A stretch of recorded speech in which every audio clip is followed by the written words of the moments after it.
अस्सलाम वालेकुम। सना के किचन में आप सबका स्वागत है। ये एक कप जो आप देख रहे हैं ना, मेजरमेंट वाला कप, यही कप मैंने 2 भर के मैदा लिया है।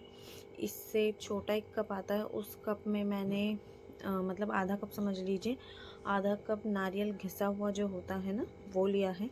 और ये 2 कप ही मैंने इसमें पिसी हुई चीनी ली है। चीनी को मैंने खुद से पीसा था। जो आप चीनी लेते हैं और उसको पीस के डालते हैं ना, तो चीनी की मिठास कम हो जाती है, तो इसलिए बैलेंस करके देख के ध्यान से डालिएगा। देसी घी डालेंगे क्रिस्पी करने के लिए, कड़क हो जाएगा ऊपर से, इस वजह से देसी घी डालेंगे। और अंदर से नरम रहे तो इसलिए हम दूध और अंडा डालेंगे इस आटे में।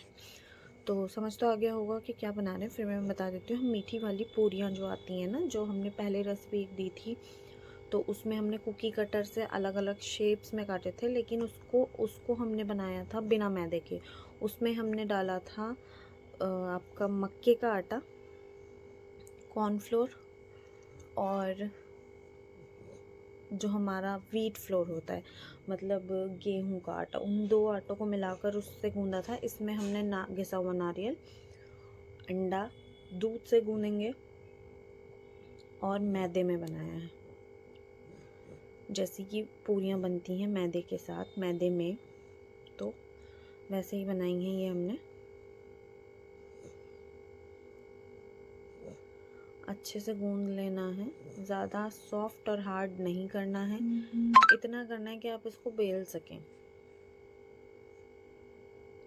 और जैसे आपकी मर्जी हो आप इसे वैसे काटें, उस शेप में, कटोरी से, ग्लास से, जिस चीज़ से आपका मन करे उस चीज़ से काटें।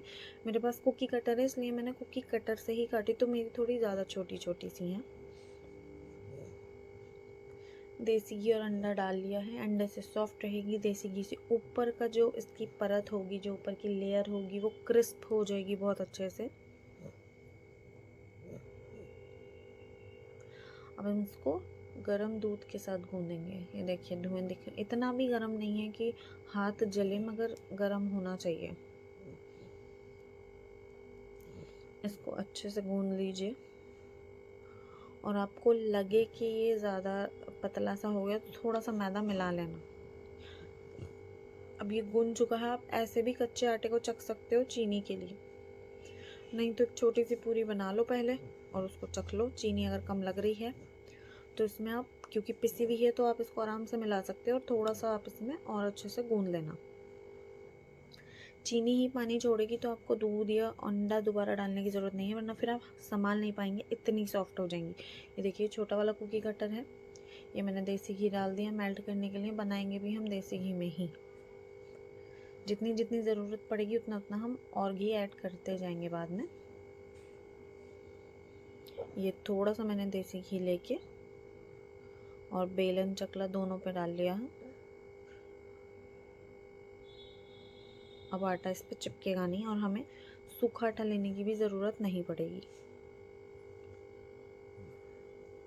बस जितना पेड़ा, बड़ा पेड़ा ले लीजिएगा, क्योंकि उसको बेल के और काटना है। ना ही ज़्यादा मोटी रखिएगा, ना ज़्यादा पतली करिएगा पूरियों को।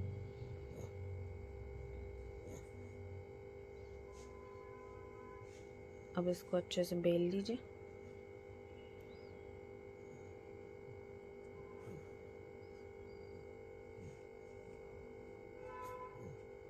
मैं एक हाथ से इसलिए बेल रही हूँ क्योंकि मेरे दूसरे हाथ में फ़ोन है, और मेरे पास फ़ोन स्टैंड है, बट वो ना जब मैं उससे वीडियो बनाती हूँ तो पता नहीं क्यों आधे से ज़्यादा चीज़ें कट जाती हैं। उस टाइम पे ठीक लगती है, पर आधे से ज़्यादा जब मैं एडिटिंग करती हूँ तो फिर उसमें कट जाता है सब। तो इसलिए मैं हाथ से ही ज़्यादा कंफर्टेबल होती हूँ, क्योंकि मुझे वैसे भी प्रैक्टिस है।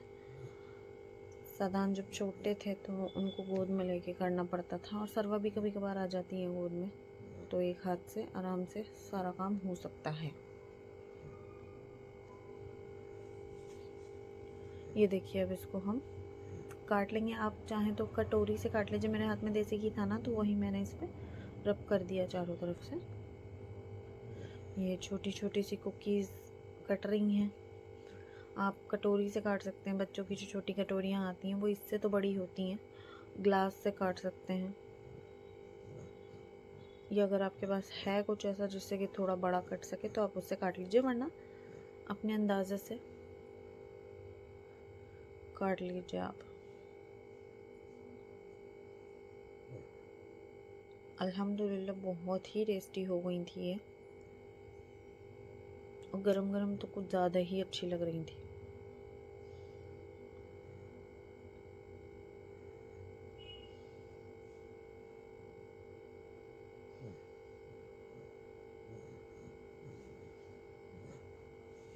अब हम इसको आराम से देसी घी में तलेंगे।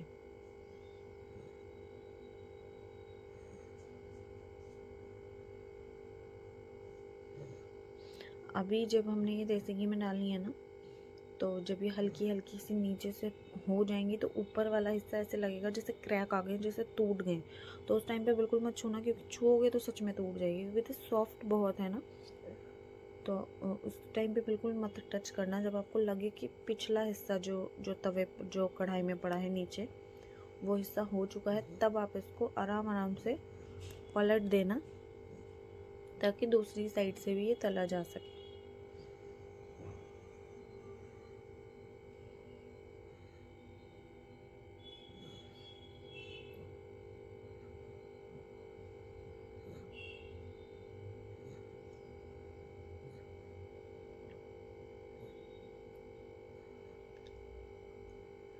देखिए लग रहा है हल्के हल्के से जैसे क्रैक आ गए हैं, टूट जाएंगी।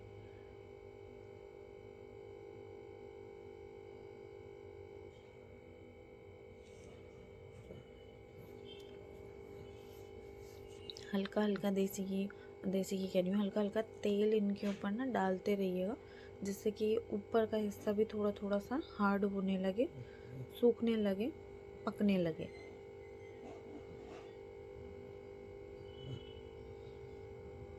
हल्के हल्के करके बहुत आहिस्ता आहिस्ता इनको पलटना है। आज हल्की ही रखिएगा थोड़ी, मतलब नॉर्मल, ना हल्की होनी चाहिए ना तेज़ होनी चाहिए।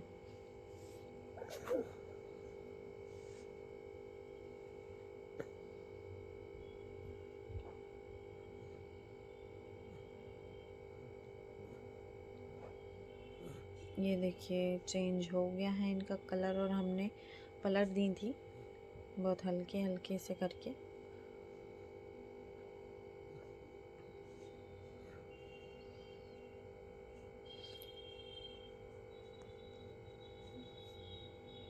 ये देखिए कितनी अच्छी लग रही हैं देखने में, खाने में और ज़्यादा अच्छी लग रही थी। तो बराबर खाई जा रही थी बनाते में ही, क्योंकि गरम गरम इतनी अच्छी लग रही थी ना कि वर्ड्स ही नहीं है एक्सप्लेन करने को।